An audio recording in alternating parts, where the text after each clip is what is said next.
Hay lugares en el oeste americano donde el invierno no llega, se instala. Las montañas rocosas en el territorio de Wyoming en diciembre de 1873 no eran un paisaje, eran una condición. El frío que no se siente en la piel, sino dentro de los huesos. Jack Relámpago llevaba 2 días cruzando ese mundo. Trueno caminaba despacio, no por cansancio. Los caballos que han viajado suficiente aprenden a conservar calor con el paso, a leer la nieve antes de pisarla, a elegir la ruta que el ojo humano no siempre ve. Jack lo dejaba hacer. En las montañas en invierno el caballo sabe más que el jinete. Eso lo aprende rápido el que sobrevive. Fue Trueno quien se detuvo primero, no con urgencia, con la quietud específica de un animal que ha detectado algo y está esperando que el mundo le diga si es peligroso o no. Jack miró en la dirección de las orejas del caballo. El riacho congelado, los pinos nevados, el silencio. Y entonces lo escuchó, bajo, casi inaudible bajo el viento, pero real. El sonido de algo que estaba sufriendo y que no quería que nadie lo supiera. Jack desmontó. Caminó hacia el riacho con la mano en la pistola. Lo que encontró no era lo que esperaba. Y lo que pasó después, en esas montañas, en esa tormenta, en esa cabaña abandonada mientras la madrugada traía sonidos que ningún hombre herido debería escuchar solo, es la historia que vamos a contar esta noche. Antes de continuar, una sola cosa. Esta historia es diferente a todo lo que hemos contado antes. Sin pueblo, sin salón, sin bando de pistoleros, solo las montañas, la nieve y algo que Jack Relámpago encontró en un riacho congelado que cambió los siguientes 3 días de su vida. Si ya estás suscrito, ya sabes que estas son las historias que hacen diferente a este canal. Y si no lo estás, este es el momento. Sigamos con las montañas. La noche anterior, Jack había parado en el único establecimiento que existía en esa parte del territorio de Wyoming en invierno. No merecía el nombre de pueblo. Era un puesto de intercambio. Una construcción de troncos con el techo bajo el peso de 2 metros de nieve. Una estufa que funcionaba por milagro y un hombre llamado Bernabé que llevaba 12 años ahí y que había perfeccionado el arte de no hacer preguntas porque en ese territorio en invierno las preguntas innecesarias son el tipo de gasto de energía que uno no puede permitirse. Había 4 hombres más en el puesto cuando Jack llegó. Cazadores de pieles. Duros en el sentido más literal de la palabra, sin romanticismo en ello. La piel de lobo gris en 1873 valía entre 15 y 20 dólares en los mercados de Denver y Cheyenne. Un cazador que conseguía 3 o 4 por semana en buen invierno tenía un ingreso que justificaba los meses en las montañas.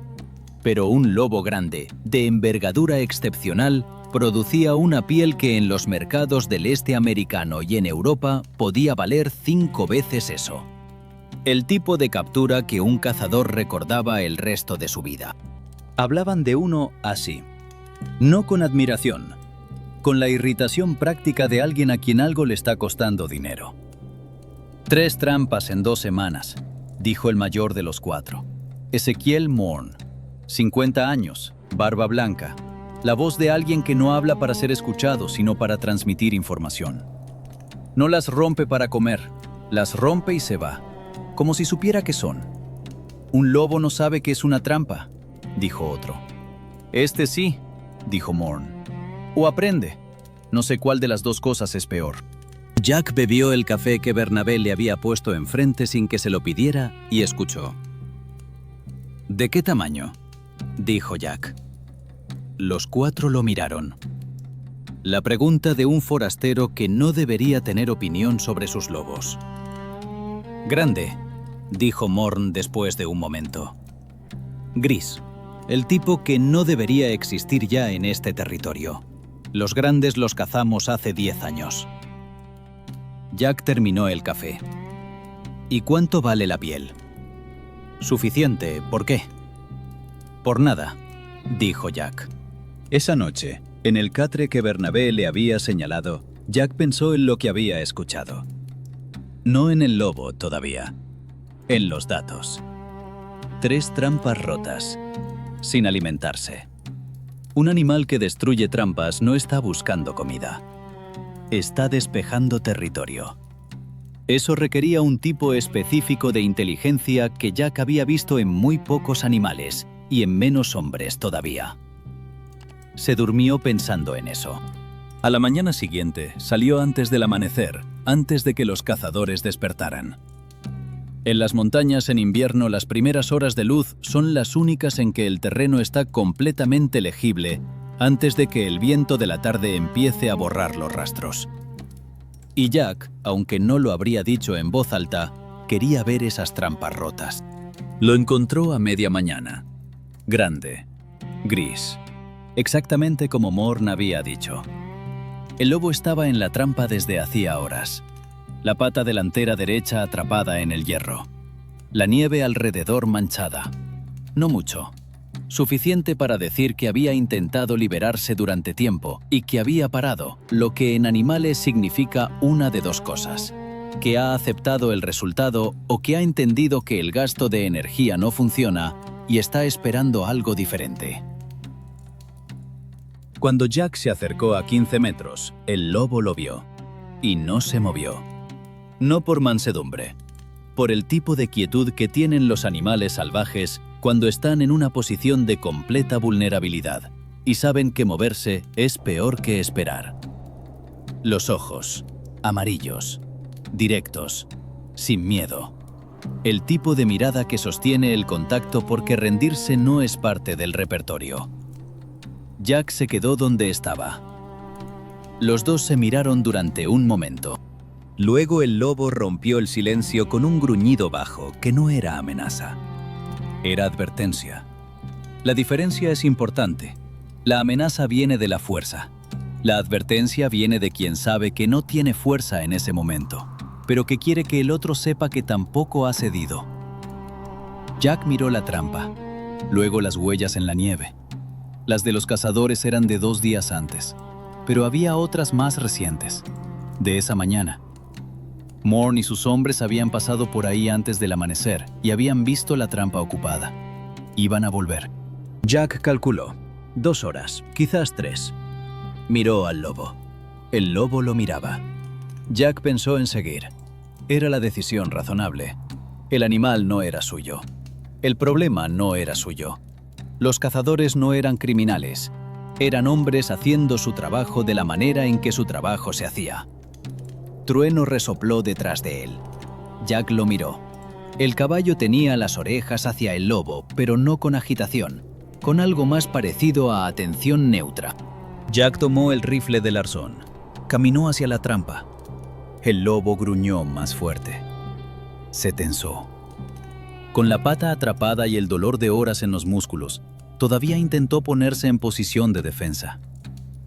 «Lo sé», dijo Jack, en voz baja, no para calmar al animal, para él mismo. «A mí tampoco me gustaría». Usó el rifle como palanca en el mecanismo de la trampa. El hierro era viejo. Morn compraba barato. 3 intentos y la trampa se dio con un sonido metálico seco. El lobo no salió corriendo. Se quedó quieto un segundo completo, mirando la pata libre, luego a Jack, luego la nieve abierta. Y entonces sí se fue. No corriendo, trotando con la pata herida, con ese movimiento asimétrico que dice que el dolor está, pero que no va a ser el factor decisivo. Hacia los pinos, hacia la sombra del bosque, sin mirar atrás. Jack vio cómo desaparecía entre los árboles. Luego miró la trampa en el suelo. Luego las huellas de Morn. Montó a Trueno y siguió hacia el norte. Había tomado una decisión que no podía deshacerse. Morn lo encontró esa tarde. Jack había parado a dar agua a Trueno en un punto donde el riacho congelado tenía una sección rota por el peso de una roca caída. Los 4 cazadores llegaron desde el sur. No con urgencia visible, con la organización de hombres que han trabajado juntos suficiente tiempo para no necesitar señales explícitas. Morn se adelantó. «La trampa del riacho», dijo Morn, sin preámbulo. Jack no respondió de inmediato. Terminó de dejar beber a Trueno. El animal estaba ahí desde antes del amanecer. La nieve lo decía. Y esta mañana alguien abrió la trampa. «Las trampas se abren solas a veces», dijo Jack. «No las mías», dijo Morn. «¿Cuánto tiempo llevaba el animal ahí?», dijo Jack. «Eso no es tu negocio». Estaba preguntando. «Desde ayer a la tarde», dijo uno de los otros hombres, el más joven, con la impaciencia de quien todavía no ha aprendido que la información es poder y que darla gratis es un gasto. 16 horas, dijo Jack, en ese frío, con la pata en el hierro. Así funciona la trampa, dijo Morn. El animal se cansa y deja de pelear. O muere de frío antes de que vuelvas, dijo Jack. También, dijo Morn, sin culpa, con la neutralidad de alguien describiendo mecánica. A veces se pierde la piel por eso. Es el riesgo del oficio. Jack miró a los 4 hombres. No fue trampa sola, la abrí yo. El silencio que siguió tenía temperatura propia. Eso me costó $20 mínimo, dijo Morn. Probablemente 100. Lo sé, les debo eso. Si quieren, pueden descontarlo en Cheyenne cuando lleguen y yo me aseguro de que esté ahí. Era una oferta honrada. El tipo que resuelve las cosas sin escalar. Morn la miró durante un momento y la rechazó. No verbalmente, con un gesto hacia los otros 3 que era la traducción física de una decisión que ya había tomado antes de que Jack ofreciera nada. «El problema no es el dinero», dijo Morn. Jack entendió entonces. No era sobre el lobo ni sobre el dinero. Era sobre algo que en las montañas en invierno importaba más: la autoridad sobre el territorio. Un hombre solo que deshace el trabajo de 4 cazadores sin consecuencias es una declaración sobre quién controla qué. Y Morn llevaba 12 años controlando ese tramo. «No tiene que terminar así», dijo Jack. «No, podría terminar de otra manera si quisieras. Vienes con nosotros a rastrear el lobo. Con esa pista tuya de saber cómo piensa, podemos encontrarlo en un día». «No», dijo Jack. Morn asintió, como si eso fuera exactamente lo que esperaba escuchar. Y los 3 hombres detrás de él se movieron. Lo que siguió en la ladera nevada fue rápido y desordenado, de la manera en que son las cosas reales. Sin la coreografía de los duelos en la calle principal. Con el viento en contra, la visibilidad reducida, los caballos reaccionando al ruido de los disparos. El primero de los hombres de Morn disparó desde 40 metros con el rifle. La bala pasó cerca del hombro derecho de Jack. Jack ya se había tirado del caballo. En el suelo, en la nieve, con el colt en la mano, tenía mejor ángulo que cualquiera de los 4 a caballo. El segundo hombre aprendió eso antes de poder corregir la puntería. El tercero cabalgó hacia un flanco intentando rodear. Trueno se movió bloqueando el ángulo sin que Jack lo instruyera. El cuarto y el propio Morn se dispersaron. Morn disparó desde detrás de un pino. La bala encontró a Jack debajo de las costillas izquierdas. No profunda, raspando la superficie, tomando carne pero no órgano. El tipo de herida que en verano era seria y en ese frío era potencialmente mortal, no por el daño inmediato, sino por lo que el frío hace con la sangre que pierde. Jack devolvió 2 disparos hacia el pino de Morn. Luego empezó a moverse hacia el norte. No corriendo, moviéndose. Que es diferente en la nieve, porque correr en la nieve profunda es el gasto de energía más rápido que existe. Trueno lo siguió. Morn y el hombre que quedaban no persiguieron de inmediato. Perseguir a alguien herido en las montañas en invierno cuando ya cayó la tarde es una apuesta que solo hacen los que no conocen las montañas. Morn las conocía. Sabía que el frío haría su trabajo. Jack encontró la cabaña al anochecer. Abandonada hacía años. Lo que quedaba era la estructura. Troncos. Techo que resistía todavía. Una puerta que cerraba con esfuerzo. Una estufa de hierro que Jack tardó 20 minutos en convencer de que funcionara con la madera húmeda que encontró apilada contra la pared interior. Trueno quedó afuera, pegado a la pared del lado sur, donde el viento llegaba menos. Jack supo que estaría bien. Adentro, con la estufa finalmente produciendo algo de calor, Jack se quitó la chaqueta y miró la herida. Peor de lo que esperaba. Mejor de lo que temía. Tenía alcohol en las alforjas. El tipo que Bernabé vendía en el puesto y que servía igual para beber que para limpiar heridas. Mientras lo aplicaba, con el filo de ese dolor específico que no se acostumbra aunque uno haya pasado por él antes, Jack miró las 2 balas que le quedaban en la pistola sobre el suelo. 2 balas. Pensó en lo que eso significaba si Morn decidía que el frío no era suficiente. Pensó también, sin quererlo, en si alguien sabría dónde estaba, si las cosas terminaban ahí esa noche. No había nadie que supiera. No había nadie que estuviera esperando. Eso siempre había sido cierto, y generalmente no le pesaba. Esa noche sí le pesó un momento. Solo un momento. Luego volvió al trabajo porque eso era lo único que podía hacer. Cerrar la herida lo mejor que pudiera, conservar el calor y llegar al amanecer. Lo que siguió no fue heroico. Fue lo que hace un hombre que lleva suficiente tiempo en el territorio para saber qué tiene que hacer, aunque no quiera hacerlo. El alcohol. El calor de la estufa para cerrar. Los trapos de las alforjas. Y el tipo de concentración que viene de saber que desmayarse en ese momento es una opción con consecuencias irreversibles. No se desmayó, pero estuvo cerca. Cuando terminó, se recostó contra la pared junto a la estufa y escuchó el viento afuera y el crujido de la madera bajo el peso de la nieve. Y el silencio, que en las montañas en invierno tiene una calidad que no existe en ningún otro lugar. Absoluto. El tipo de silencio que hace que uno sea consciente del propio corazón. Cerró los ojos, no para dormir, para conservar. Fue a las 2 de la mañana cuando escuchó lo que no quería escuchar. Pasos en la nieve, no de hombre. El ritmo era diferente, múltiple, distribuido. Jack abrió los ojos. La estufa seguía produciendo algo de luz. El lamparín que había encendido también, suficiente para ver la ventana pequeña de la cabaña. Una sombra pasó por ella, luego otra, luego el sonido.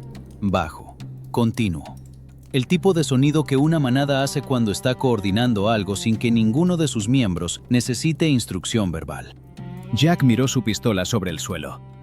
2 balas para una manada que podía tener 8, 10, 12 animales. En ese estado, con esa herida, en ese frío. La aritmética era simple y completamente desfavorable. No se movió. No porque no pudiera, sino porque entendió en ese momento algo que la experiencia en el territorio le había enseñado. Los animales que cazan de noche en grupo leen el movimiento. El movimiento activa algo. La quietud lo suspende. Se quedó completamente quieto contra la pared y esperó. Las sombras seguían moviéndose por la ventana. Los sonidos cambiaron, más graves ahora. Diferente frecuencia. El tipo de sonido que Jack no había escuchado antes en su forma exacta, pero que reconocía en algo más antiguo que el conocimiento explícito. Una voz dentro de la manada, una más grave que las otras. Hubo un momento de quietud total afuera. Luego los sonidos se alejaron, despacio, sin urgencia, como una marea que sube y luego baja por razones que no necesita explicar. Jack no se movió hasta que el silencio volvió a ser el silencio absoluto de las montañas en invierno. Entonces miró la ventana. Nada. Solo la nieve y el negro de la noche, y el viento que seguía su trabajo independientemente de todo lo demás. Cerró los ojos de nuevo. Esta vez sí para dormir. He contado historias de hombres y de lo que los hombres hacen entre sí. Esta es diferente. Esta es la historia de lo que pasó cuando un hombre tomó una decisión pequeña en un riacho congelado que nadie iba a ver ni a saber. No por bondad calculada, no por estrategia, sino porque había un animal en el hierro desde hacía 16 horas en ese frío, y dejarlo era una cosa que Jack no podía hacer aunque lo intentara. No sé si eso es virtud.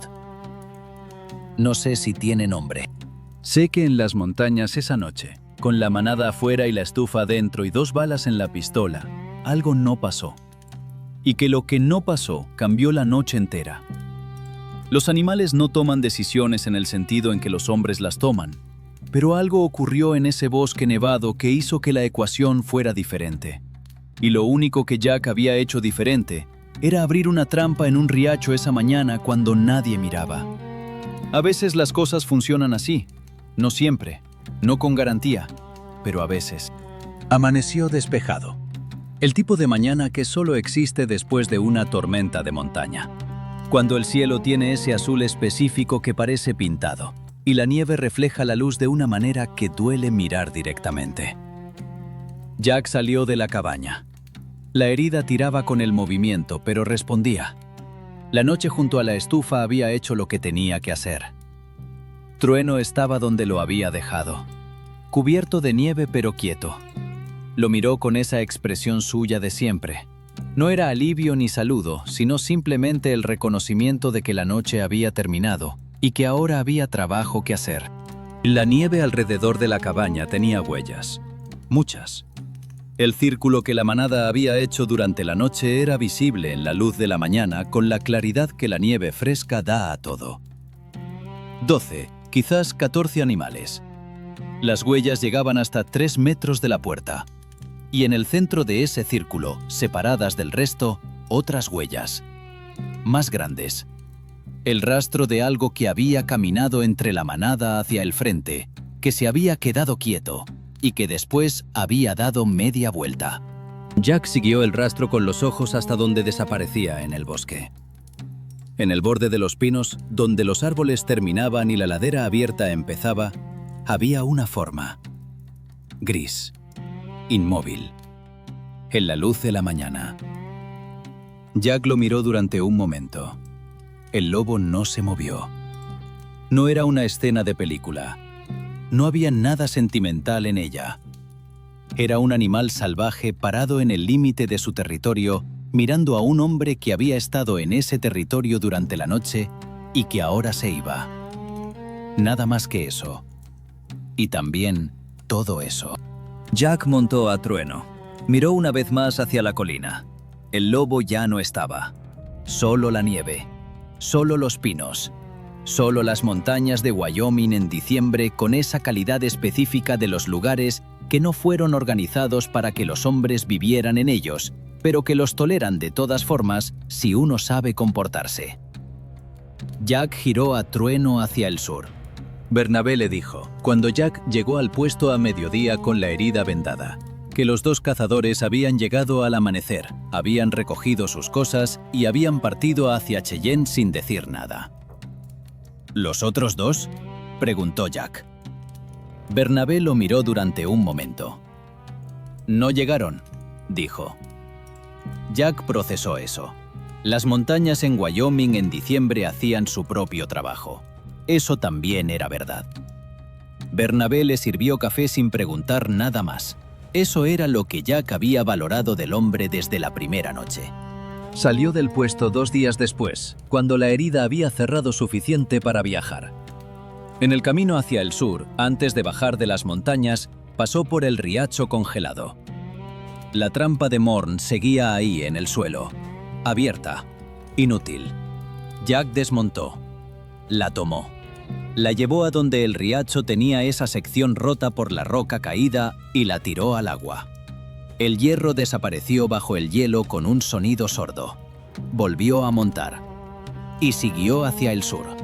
Meses después, los arrieros que cruzaban ese tramo de las rocosas en primavera hablaban de un lobo gris que aparecía a distancia en las colinas cuando las caravanas pasaban. No amenazando, solo observando, y que desaparecía cuando la caravana había cruzado el punto donde el riacho cortaba el camino. Un arriero viejo dijo simplemente que había lugares donde las cosas no se explicaban, y que ese era uno de ellos. Jack Relámpago seguía cabalgando hacia el sur, hacia Denver, hacia el hilo que todavía no había terminado de jalar. Pero esa noche en la cabaña, con la estufa y las 2 balas y los sonidos que cambiaron afuera, era algo que llevaba en el bolsillo interior de la chaqueta junto a las cartas y las cosas que no podía dejar atrás. No porque fuera extraordinario, sino porque le recordaba algo que las ciudades hacen fácil olvidar: que el territorio no le pertenece a nadie, y que si uno lo trata con la suficiente honestidad, a veces el territorio lo devuelve. Y eso, amigos, es todo por esta noche. Si esta historia te llegó de una manera diferente a todo lo que hemos contado antes, ya sabes que este canal no tiene miedo de salir del salón cuando la historia lo pide. Suscríbete, activa la campanita y dime en los comentarios, ¿hubo un momento esta noche donde sentiste el frío de esas montañas?